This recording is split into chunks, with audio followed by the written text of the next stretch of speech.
بسم الله الرحمن الرحيم. اللهم صل على سيدنا نبينا محمد وعلى آله وصحبه وسلم. المقعي هو عبد السلام محمد فارح نفسرها وكون عبد السلام محمد هيدين aad baan horta idiin salaamayaa qoladiina ilaanka waa ay soo dhaweynaya anigoo ka faa'iideysanaya aad arrimaha aad weydiiseen aad baan horta idiin salaamayaa salaamtaysan assalaamu calaykum waraxmatullaahi wabarakaatuh haddaan ka gudbo su-aasha Puntland iyo Somaliland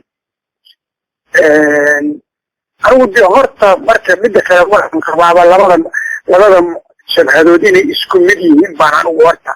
yaan qabaa fikradeyda inay labada jabhadood isku mowqif yihiin oo aan dhexdooda cidi ku noolaan oo cidi ayaan ka soo bixin oo khaatumo ayaan halkeeda halgamin bayaan anigu u haystaa waxaase weeye dee warna laaban oo waxa weeye dhinaca Puntland wax weyn oo ka soo baxay ama ninkii madaxweynaha la doonaya inuu arrinta ka shaqeeyo weli lagama hayo taa markaa waxaan anigu taa kaga kalsoonahay oo kale madaxda guud ee markaan Dr. Cali Khaliif Garayd iyo Dr. Cali Ciise Cabdi si cad waxay u sheegeen maamulada SNM iyo SSDF in ay yidhaaheen adduunku wuxuu ku yidhi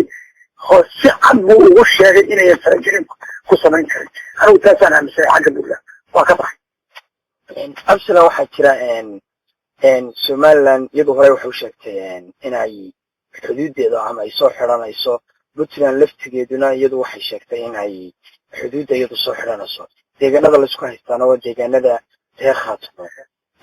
arrinta ama idaacadaha la iska weydaarsado ama telefoonada la iska weydaarsado shacabka reer Khaatumo qaarkood waxay aaminsan yihiin in labada maamul calaaqaad ka dhexeeyo adiga fikir ahaan maxay kula tahay aniga sida shacabkayga Khaatumo state ama Soomaaliya saraahi ay aaminsan yihiin baan horta aaminsanahay inta badani in cilaaqaadkooda uu sax yahay laakiin aqoonyahankayga ayaan kaga kalsoonahay adduunkana hor dhigay xafiis walba adduunku leeyahay oo Yurub iyo Ameerika iyo state oo kastaba hor taagan waa ii cadeeyay taas marka waxa weeye waxaan u arkaa labada iyo xuduud baan soo xiranaya iska hadlow ina iga reebaan u arkaya taasaan u arkaa saxiib Absalan waxaa jirta ninkan la yiraahdo Baashe Maxamed Cabdi isagoo ka tirsan maamulka Somaliland aad weliba dad ahaan isugu xigtaan xuduud buu ka hadlay deegaano ka hadlay inta maxaad jawaab isaga u haysaa horta waa runtaano ninka cid baan isu xignaa magacayga waxaa la yidhaha Cabdisalaam Maxamed Faarax isagana waxaa la yidhaha Baashe Maxamed Faarax baa la yidhaha sidaa waxaad ku garanaysaa aabbahay iyo akhrihiina in laysku sameeyey sida caylad ahaan halkaa kasoo gudbaana waa saamada wey in labada aabbahayna laysku sameeyey labada awoodeedna laysku sameeyey baa horta halkaa ka dheexanaysaa taa waxaan ka hadlayaa horta marka ugu horeysa waxa weeye Soomaalidu waxay ku mahmaadaan iyo dareenlaa waa dadka ugu ayaan daran ninkii shalay lagu yidhi isxambaar iyo isxambaar ku dhalay inuu maanta Soomaaliya sanaag iyo cayn yahay xuduud askan baa u soo xiraysa waa wax nasiib darro aadna looga xumaado taas aad baan uga xumahay waxaana u qaadanayaa inuusan ninkaasi caadi ahayn haddii aan dareemayo caylad ahaan iyo hel ahaan aanu nahay waana ka xumahay waxaana u arkaa nin mataqaanaa aan caadi ahayn oo siduu caadiga ugu ahaan jiray aanu ahayn waxaana weeye horay baan aniga isagu uga wada hadalay waxaan ku yidhi ilaa saaxdeer ilaa inta mataqaana dekenjiye ilaa qorida halkaa ugu baadayso iyo reeraheedu degaanta bal hadda maraashaa isugu keenkeen saaxdeer iyo yani weli ma suura jirin laakiin taasi waxaan u arkaa oo u arkaa anamalaad ku celiniya marsadacaad ninkaasi inuu xanuunsanayo talabaadna